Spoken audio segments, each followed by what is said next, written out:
Did he change the news breaking Oh, industry? oh, yeah. Our modern news landscape was built by him. Like especially in the NBA. Like, I remember it was so funny. Like, I was thinking about how things used to be. Um, like there were stories that he broke when he was at Yahoo that I wasn't even aware that he broke because we didn't have it wasn't the alert culture. It wasn't the I don't even think it was on Twitter. I think he just sent it as a story. Yeah. I think he told me when I was doing the Sterling podcast. That was when Donald Sterling was banned from the NBA, and I did Yep. this. I did the 30 for 30 on that back in 2019. I was covering it at the time, and I remember we would just wait for his stories. I don't remember waiting for like Twitter alerts. And he told me later on, he goes, I broke that Silver was going to suspend him for life. I'm like, you did? I didn't even know that because that was 2014 and we weren't just like so hooked on Twitter for our news. Like that's not always where it came from. He must have tweeted it while I was standing outside doing a live shot, but it was like not even something that we noticed. I don't know if he broke it Right. by 5 minutes or 10. I mean, I had to go back and find the story. But now it's like everything is like I used to think that I had like you get a story and I was really it took me a long time to figure out how to do this. Like you get a free agent signing or a trade or whatever it is, and like you're trying to send it into the news desk first because we have to send it in first, let them know it's coming, and then you're trying to put the tweet out, and like I'm on my phone and you have stupid autocorrect and stuff, especially if it's like a name that's hard to spell.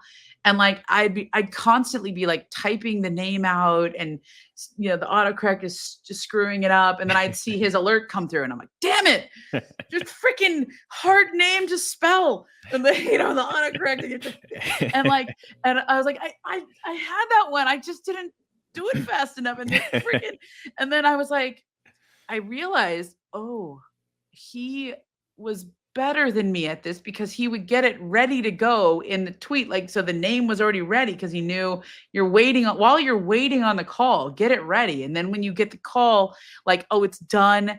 And you have and you write out like, you don't have to waste your time. You fill in, the details they figure, done. So I was like, oh God, my stupid fat fingers or something, and it was like, and he was just like amazing at that. And I just think like we've gotten to this place where like uh the news happens so fast, like you have to just be doing this and be ready at your computer and have it ready and anticipate everything all the time. I used to I'd be driving and I always remember Woj telling me how like I'd be driving on the freeway and he's like, that commute kills you. You get stuff while you're driving and then the time it takes you to pull over to tweet, and he had the same thing with flights. He always used to take red eyes or early morning. He didn't like to take any flights during the day because he didn't want to Right. miss anything. Like, I mean, but that's how committed he was to the job and to making sure he didn't miss anything. Like the worst thing ever, like you and I, when we don't have Wi-Fi working on the plane, we're like, shit, the Wi-Fi's not working. Right. He's like, I'm not taking the flight. Yeah. I'm not, if I don't have Wi-Fi, then I'm not going to miss a story. Like in this 5 hours that I'm on the flight, like people say, do you sleep on the flight? No. How could he sleep on the flight? He might miss something. Yeah. And like the level of commitment, the level of, and it's not just commitment to all of that. It's making those calls and making sure that you're there and that you understand everything that's going on and that you're not wrong and that you have the full story and you understand what went into the whole process. Like there's so many people who can get one call from an agent and they get spun on something or a team or whatever, and they're waiting for that. And then they just tweet whatever somebody says to them. Like Woj would never do that. He would never get spun by one source because the person knows they don't have the sourcing level to get the other side or the third side or the full context. Like that's why he was so good at the job, because he always had sourcing everywhere. And you couldn't spin him. Like he knew before you even say, right, he knew what was going on. Yeah. And I think that's like